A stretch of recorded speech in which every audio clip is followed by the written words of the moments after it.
এই ভাজা ভাজা হচ্ছে, ভাজতে একটু 5 থেকে 7 মিনিট লাগবে। ভাজা ভাজা হোক, পেঁয়াজটা একটু লাল লাল হয়ে যায়। এরপরে আমরা নুডলসটা দিয়ে দেবো।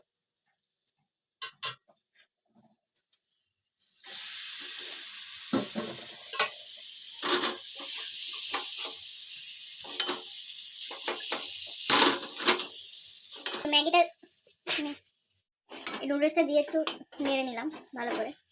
এরপরে আমরা এতে অল্প পরিমাণ এতে টমেটো কেচাপ আর সয়া সস আছে, দিয়ে দেবো এতে অল্প, বেশি না, জাস্ট কালারটা একটু এয়ার করার জন্য।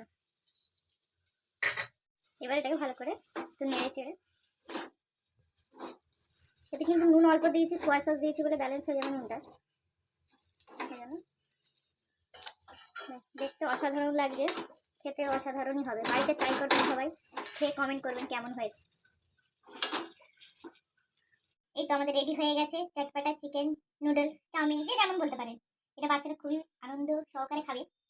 আমাদের চ্যানেলটা ভালো লাগলে প্লিজ লাইক করবেন, শেয়ার করবেন, কমেন্ট করবেন, সাবস্ক্রাইব অবশ্যই করবেন। বাই।